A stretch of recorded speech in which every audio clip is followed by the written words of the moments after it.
bon, déjà, on peut dire que cette vidéo dont je vous parle, qui est disponible, parce qu'elle était assez longue, on peut pas se mentir. C'est pour ça que je l'ai déjà fait. Et là, une petite vidéo qui va être un peu plus courte, qui est sur ce fameux deck tel chevalier, donc qui sera l'avènement de tel chevalier. On n'a pas encore d'informations sur quand il sera disponible, mais bon, comme ça, on se fera les reviews. Ce deck coûtera 8 gemmes et sera assez vite, c'est pour ça qu'il y a un nombre de choses de X. Et après, avoir des pour le deck exceptionnel. On va dire qu'on a la majorité des cartes débloquables. Ces cartes avec rareté et rareté pure, rare, commune, rare et etc. Donc ce sont des raretés, donc des cartes qui existent déjà dans le jeu. Et donc on a seulement 4 nouvelles cartes de l'armée. On va déjà voir dans un premier temps les 4 premières cartes de l'archétype, puis on essaiera de faire un résumé des autres cartes. Donc déjà, nous aurons deux monstres entiers.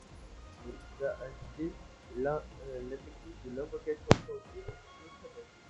C'est un deck donc avec une invocation tangile, ça va accélérer la mécanique.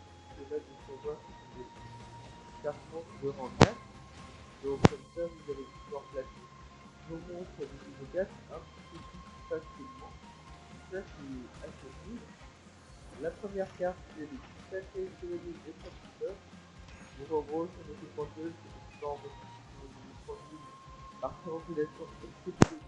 Le chevalier et le monstre de face, c'est ne peut pas être joué. Et donc ces deux cartes, c'est le pointeuse de 1 et à 7. C'est-à-dire que les cartes qui existent sur ce sont de level 4 et des monstres de level 6. Donc je rappelle aussi en résumé les 2, 3, 4, 5, 6 assez facilement, donc la facilité des invocations.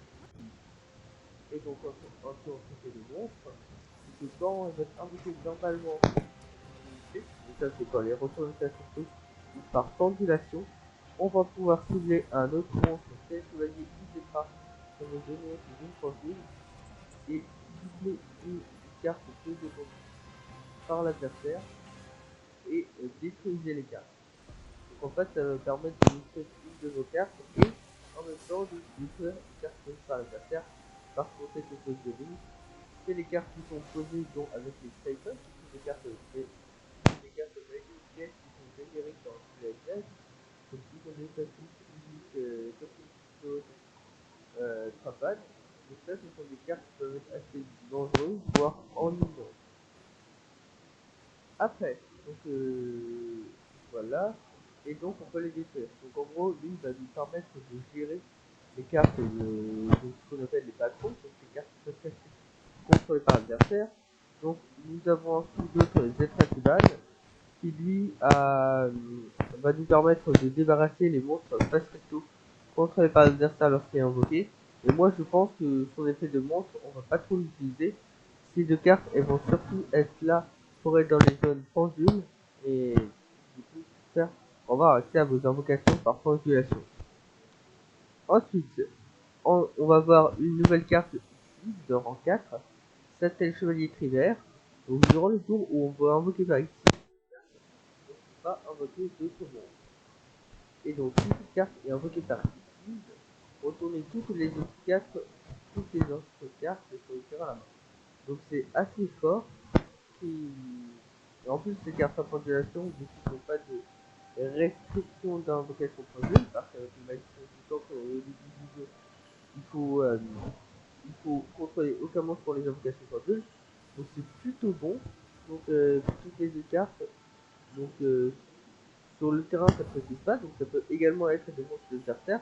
Effectivement il peut y avoir des monstres qui sont assez durs à passer, notamment je pense au deck bleu, au deck triple D, ou au deck compétitif par exemple Berserkion ou d'autres cartes, ouais, comme ça à la main, ou d'autres cartes dans le deck avec Sonate. Donc ça c'est, il est assez fort son effet, et on peut détacher en plus un autre matériel pour envoyer une carte au hasard depuis la main de l'adversaire au cimetière. Donc ça faut avoir de la chance parce que c'est au hasard. Et après, si ces cartes avec une variété est envoyées au cimetière, on va pouvoir réinvoquer spécialement un monstre tel chevalier depuis notre cimetière. Donc cette carte a un plutôt bon effet. Et on a une magie d'équipement qui va permettre d'équiper un monstre. Donc c'est un tel chevalier alpha. Donc qui va permettre d'équiper un monstre tel chevalier. Qui va lui permettre de booster 500 points d'attaque comme défense. Et inaffectable par les effets de magie piège. Ça c'est très bon, bah toujours pour les effets de monstres adverses et tout ça. Donc ça peut être plutôt bon. Et si vous contrôlez un monstre pas très tôt, n'est pas un monstre échoué, distribuez ces cartes. Donc ça, en soi, c'est du... Il y a de bonnes nouvelles cartes qui sont rajoutées à ce deck. Alors, donc, après, donc, on va voir. Peut-être c'est un deck free to play, hein. Enfin, après, peut-être originellement. Ok. Donc ça, hormis cette carte, c'est tout dans Training Hope. Et également, je crois que dans le deck, on avait aussi une nouvelle carte tel chevalier qui était en récompense de monter le niveau du joujou. Non, pas de joujou, de... C'est avec la guise de Tori. De Tori Midose. Donc lui, le BTDM qui va nous permettre d'aller chercher un monstre tel chevalier du deck à la main. Euh,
voilà, c'était pour la vidéo.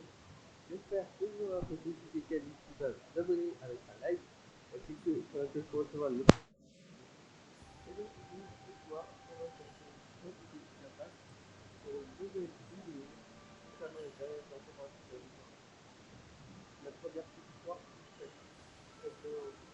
on va pouvoir la découvrir de 20 à 11h.